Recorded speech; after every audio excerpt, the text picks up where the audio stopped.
everyone, welcome back to the channel. This is Simran and welcoming you all to another study vlog as a CBSE 12th grader.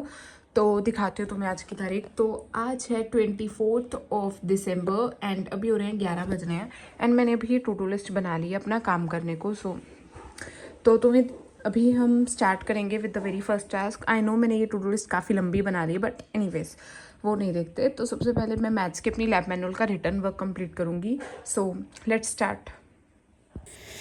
As I said, सबसे पहले मैंने maths के अपनी lab manual का काम start किया and मेरा मतलब फिजिक्स की, केमिस्ट्री की, इन सब की लैब मैनुअल्स का ना मतलब रिटर्न वर्क कंप्लीट है। जो वाइट पेजेस पे ना वो डायग्राम्स कंप्लीट करने वाली रहती हैं वो रहती हैं। केमिस्ट्री की तो मेरी वो भी पूरी है बट फिजिक्स और मैथ्स की पूरी नहीं है, क्योंकि फिजिक्स में भी इतनी डिफ़िकल्ट वो डायग्राम्स वगैरह थी। मतलब कई बार कोई मतलब इंस्ट्रूमेंट्स वगैरह भी बनाने थे, इसलिए मुझसे वो कंप्लीट नहीं हो पाई। तो एनीवेज, तो तुम भी बताना तुम्हारी लैब मैनुअल्स वगैरह कंप्लीट हैं या फिर तुम्हारे स्कूल वालों ने अभी तक बताई नहीं है। हमारे वालों ने तो कब के बता रखे, बट मैंने बनानी अब स्टार्ट की थी क्योंकि अब मुझे पता है कि प्रैक्टिकल्स वगैरह होंगे, तो इसलिए इनको तैयार रखूँ। सो एनीवेज, यहाँ पे बस मैं वहीं कर रही थी एंड मेरी ज़्यादा नहीं पेंडिंग थी। आई थिंक 8-9 पेज लिखने वाले मेरे रह रहे थे इस लैब मैनुअल के, बाकी मेरे कंप्लीट थे। अभी बस मैं एक दिन लगा के इसके सारे वाइट पेजेस मैथ्स की कंप्लीट कर दूंगी। हाँ, इसमें क्योंकि ज़्यादा डिफ़िकल्ट डायग्राम्स नहीं है, थोड़ी बहुत हैं, वो तो करनी पड़ेंगी। सो एनीवेज, इतने बात पर करते करते मेरा ये कंप्लीट भी हो गया था टास्क। तो सबसे फेवरेट काम किया अपने टू डू लिस्ट पर टिक लगाने वाला, क्योंकि इससे बहुत ज़्यादा सेटिस्फेक्शन मिलती है कि हम अच्छा कर रहे हैं, हमें मोटिवेशन मिलता है। एंड उसके बाद मैंने स्टार्ट की इंग्लिश एंड मैंने उस टाइम रियलाइज़ किया कि मैं इंग्लिश बहुत देर बाद पढ़ रही हूँ, बहुत दिन बाद पढ़ रही हूँ। लाइक जब मेरे प्री बोर्ड 1 हुए तो उसके बाद से आई डोंट थिंक सो मैंने इंग्लिश पढ़ी भी है।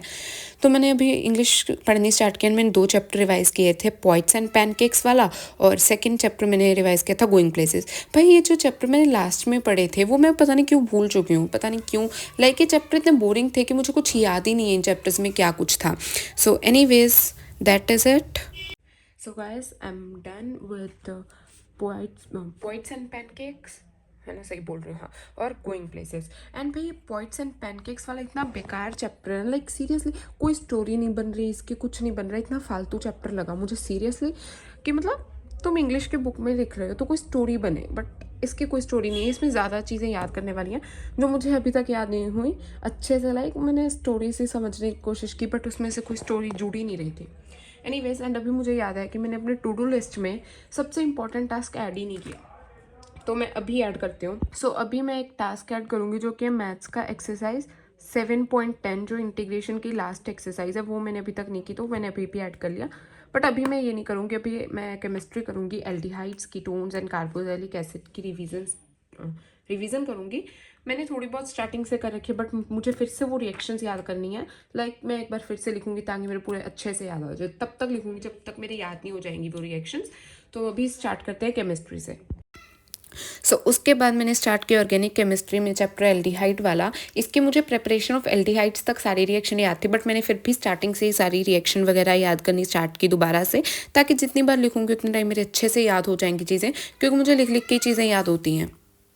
एंड आज मैंने ये काफ़ी कर लिया था। आई थिंक नहीं, मतलब पक्का मैंने न्यूक्लियोफिलिक एडिशन तक ये कर ली थी। एंड अभी मुझे ऑर्गेनिक केमिस्ट्री ईजी लग रही है इतनी प्रैक्टिस करने के बाद। लाइक मैंने थोड़ी बहुत रिवीजन कर ली aldehyde, ketone and carboxylic acid की, नॉट कंप्लीट बट स्टार्ट कर दी। देखो तुम्हें मैंने सारी इनकी प्रिपरेशन की रिएक्शन कर ली है और मैंने न्यूक्लियोफिलिक एडिशन भी सारी कर ली है। बेसिकली वहीं तक मैंने किया है, कुछ मैंने यहाँ पर लिखी नहीं है क्योंकि ना मैंने न्यूक्लियोफिलिक एडिशन का यहाँ पे मैकेनिज्म समझ लिया था। बाकी सारी रिएक्शन वैसे ही थी, लाइक मैंने मैकेनिज्म वगैरह समझ लिया तो अच्छे से हो रही थी। मैंने सिर्फ रीडिंग वगैरह ले ली थी। तो मैं दिखाती हूँ, मैंने यहाँ तक कर लिया, यहाँ तक कर लिया था मैंने, यहाँ तक इतना हो गया। अभी मुझे यहाँ से स्टार्ट करना है। ये मैं आज नहीं करूँगी, आज अभी मैंने जितना पढ़ा है उसके रिलेटेड मैं देखती हूँ, कोई क्वेश्चंस वगैरह सॉल्व करती हूँ, या एनसीईआरटी के क्वेश्चन, या फिर हमारे जो परिश्रम बैच है उसमें कोई डीपीपी वगैरह होगी तो वो सॉल्व करूँगी। सो अभी क्वेश्चन प्रैक्टिस करते हैं। Guys, I am done with the question practice organic chemistry की। तो मैंने कहाँ से की तो मैं दिखा देती हूँ। परिश्रम बैच में ना डीपीपीस थी, उसकी ये पहली डीपीपी मैंने ऑलरेडी सॉल्व कर रखी थी। तो मैंने 3 बाकी डीपीपी सॉल्व की, second, third and fourth DPP. मैंने टोटल 3 डीपीपी सॉल्व की। ये रही DPP 2, DPP 3 and DPP 4। It was quite easy. Like पहली जो डीपीपी थी उसमें मेरे 3 क्वेश्चन गलत हुए, उसके बाद तो मेरे 1-2 गलत हुए। तो मैंने 30 क्वेश्चन सॉल्व किए जिसमें से मेरे 24 सही थे और 6 गलत भी थे। सो एनीवेज, आज के लिए ऑर्गेनिक केमिस्ट्री के लिए I think it's enough.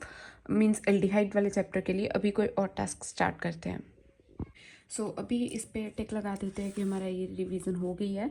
And guys अभी मैंने रियलाइज़ किया कि मेरी वीडियो है ना वो 5-6 मिनट के अप्रॉक्स चली गई है।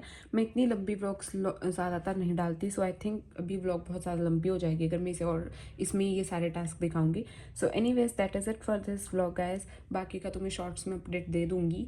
सो will see you guys in the next one. तब तक के लिए take care, bye bye, thanks for watching and please subscribe so that we can reach 300 subscribers and then 500. So see you guys in the next one.